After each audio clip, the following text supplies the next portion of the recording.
It's normal to have high hopes, but you have to remember that there is no such thing as perfection.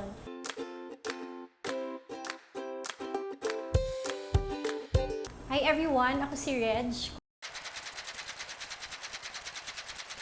Expectation versus reality. Una, yung pupuntahan mong bansa, hindi naman ito porke developed country siya, wala siyang problema.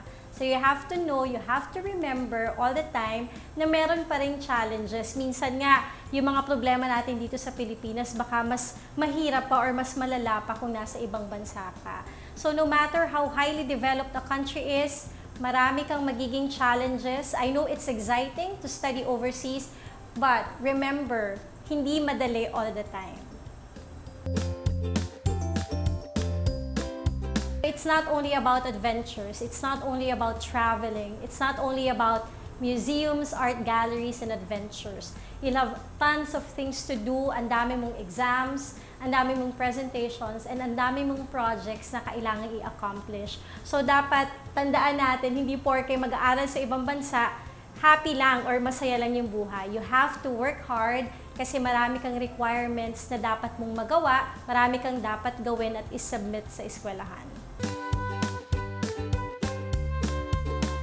To those people who have been given the opportunity to study overseas, siguro karamihan iniisip nila na you'll have an edge kapag naghanap ka ng trabaho. It's not going to be easy all the time. You have to remember na maraming tao na may same credentials like you, maaaring ka-compete mo sila sa pag-apply ng trabaho.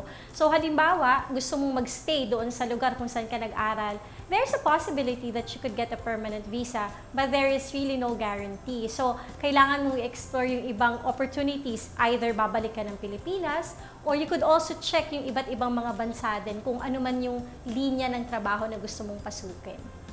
For more information on how to get scholarships overseas or how to survive and thrive in a foreign country as a student, get a copy of Abroad Me, Winning Study Abroad Strategies for Filipinos.